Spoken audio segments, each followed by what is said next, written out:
Hello students, your subject is understanding human behaviour.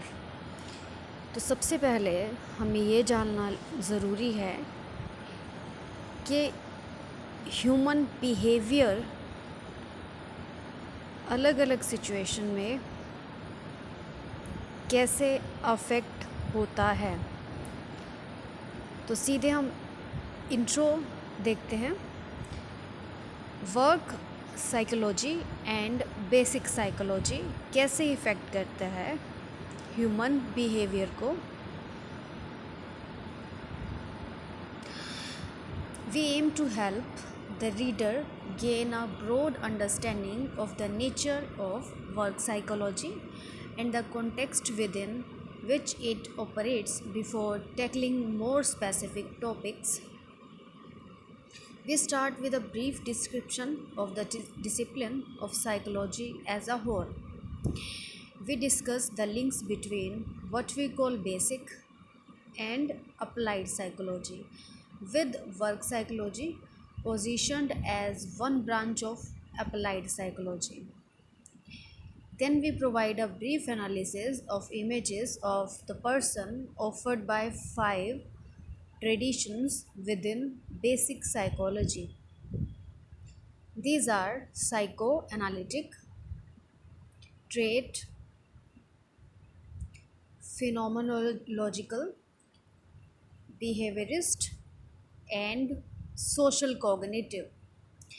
Each of these traditions has influenced work psychology, even though in some respects they contradict each other.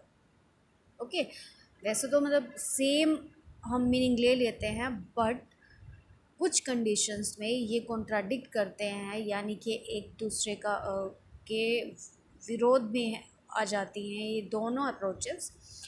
The nature of their contribution is briefly outlined and the portions of this book that examine those contributions in more detail are identified.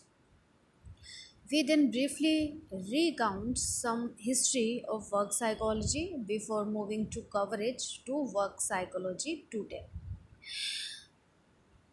Here we give an account of the different labels sometimes given to work psychology, the topics जो हम cover करेंगे इसमें, what work psychologists do and ethical issues that arise in practice. जब हम बात करते हैं human behaviour की तो वो सीधे जुड़ा है मनोविज्ञान से, इसलिए हम यहाँ पर बात कर रहे हैं human psychology, work psychology and psychologist की. ओके तो हाँ, इसलिए थोड़ा सा साइकोलॉजी के बारे में इंट्रो दिया जा रहा है. And ethical issues that arise in practice.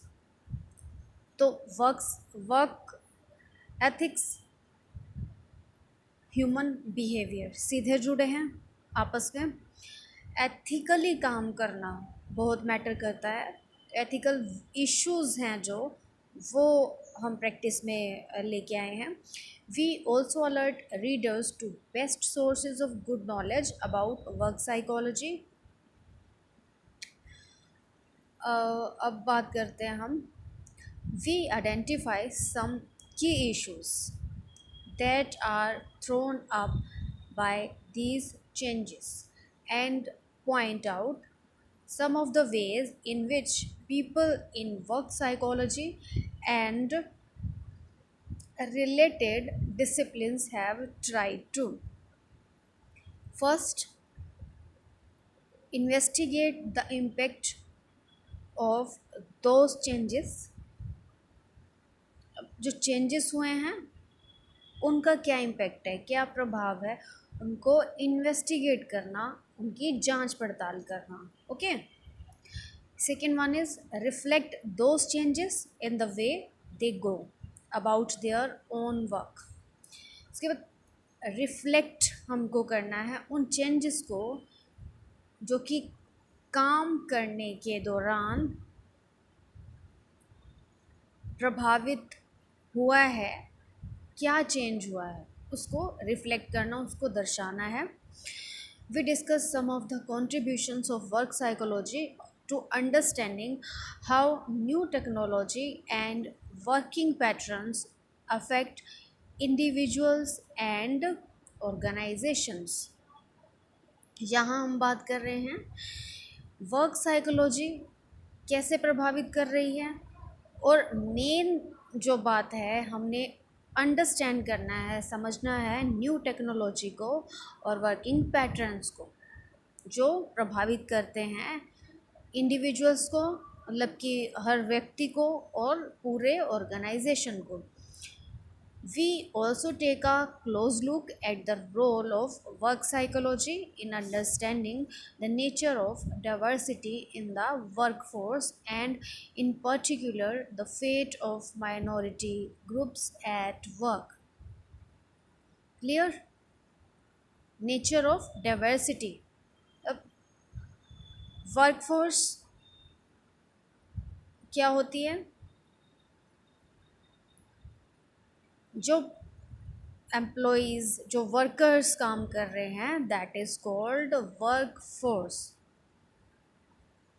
तो एक ही तरह का काम अगर बहुत सारे लोगों को दे दिया जाता है, वो उसी काम को अलग अलग तरीके से करेंगे. वेदर हमने उनको एक ही टेक्निक बोला है कि इसी मेथड को यूज़ करना है, फिर भी उनके काम को करने की जो कला है वो अलग अलग होगी. And in particular the fate of minority groups at work. Okay, thank you.